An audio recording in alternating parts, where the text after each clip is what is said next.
Can you say the word no? No, really, I just want you to say the word no right now.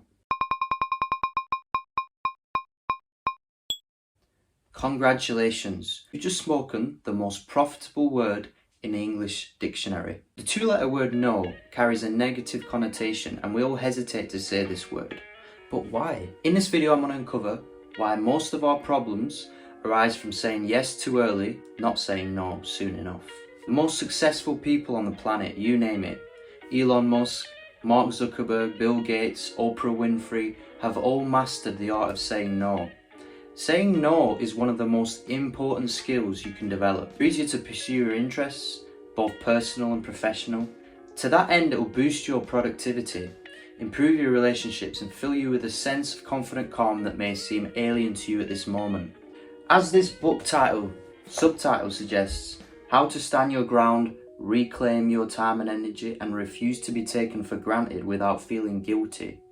This book will revolutionize your world. In part 1 of this book, he talks about the people-pleasing habit, Damon Zachariades. I like the phrase that Damon uses. Starting this section, he introduces himself as a recovering people-pleaser. I used to be a people-pleaser myself, and it is a very easy trap to fall into, partly because you want to be accepted by everyone, but being true to yourself is so important instead of trying to fit in, let's be honest.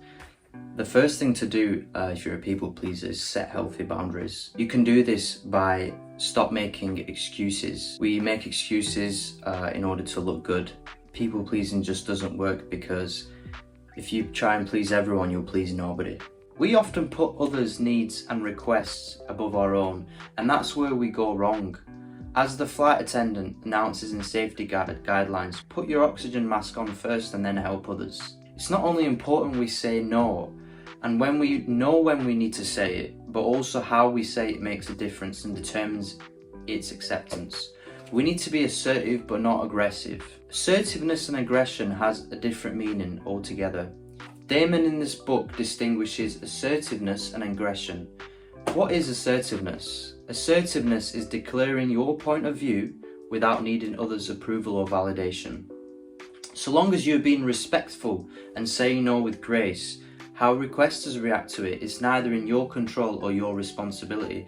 And to be honest, that's a lot about boundaries. If you can set the right boundaries, you can be assertive without being aggressive. Let's talk about aggression now. Aggressiveness is quarrelsome. An aggressive individual communicates in a way that's rude, dismissive, and even threatening, which definitely fast tracks to failure. As they say, people may forget your no, but they will never forget how you said it, which is why it's so important to know how we say the word no. In part 2 of this book, we struggle to say no, so Damon explains why we struggle to say no. As you read this book, I'm sure you'll find your reason. Here are a few reasons from 11 listed in the book. Woman with angry face is number 1. We want to avoid offending people. Most people take no as a personal rejection and they don't understand that denying a request is not the same as rejecting the person. Very few people are willing to stand their ground and bear the consequences. Number 2, we want to avoid seeming selfish. We care how others perceive us and often consider others' opinions of ourselves more important than our own. Hence, being considered selfish is the last thing we want. We often say yes to being liked by others. And I've done this in my life a lot of times. I say yes because I want to get the respect of others. But the truth is they'll respect you more if you know how to say no. The fear of missing out is number 3, FOMO. We live in times of too many choices that arise every single second. We want to experience everything, let's be honest. We want to be part of something. We want to do everything, we want to be everywhere at all times. We're often afraid of missing out on opportunity if at all we say no. The desire to help others is number 4. We all have a desire to help others, right? It gives immense pleasure in knowing that we were of help and often help others to boast about it later. What we don't realise is that often helping others leads to ignoring our responsibilities. Part 3 of this book is how to say no without feeling like a jerk. We want to be direct and straightforward. A A direct yet respectful no is much more better than giving a response that sends mixed signals to a requester. Being direct sends a clear message and it conveys confidence. You may consider sharing why you try turning down requests of help. The best approach is to be direct, honest and respectful. Replacing no with another word. This is my favourite. It is always important to use right words. Telling what you are going to do instead of what is asked is much better than a direct no, as not many people are good in handling no. Like when colleagues ask you to join for a drink, instead of you saying direct no, you may say, "You guys go ahead, I have dinner planned with family," or whatever is your reason for not joining for a drink. You can also ask the requester to follow up later. This works better in office spaces.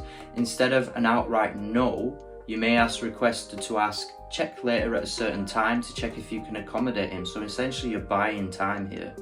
It shows your willingness to help, and ball is in requester's court whether he can wait till then or approach others for help. Number 4 is offer another alternative. This one for the offices as well. So instead of outright no, you may ask to suggest an alternative medium to seek help, guidance, since you're occupied with your work, or you have something better in mind who would be better to ask for help. In part 4 of this book, situation-based examples. So he names some situation-based examples in part 4, which is quite interesting. So how to say no to friends.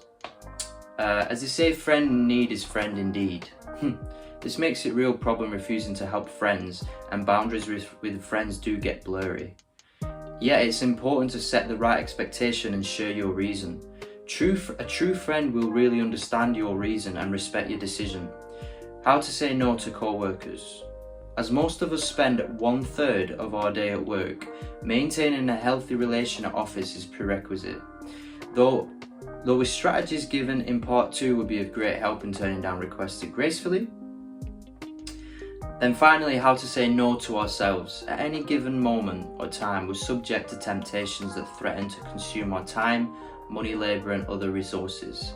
Such temptations usually direct us from our goals. Being able to resist them, essentially saying no to ourselves, is key to living a healthy and a rewarding life.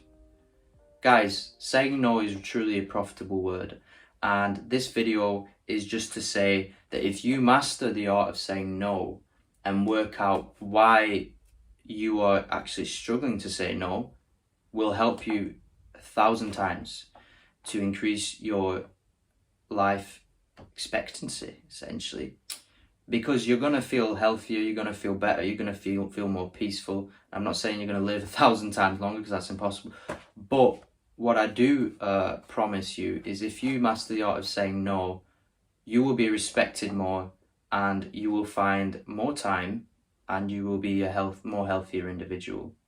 If you found value from this video, do click the subscribe button, do like this video, and let me know your reason for not being able to say no.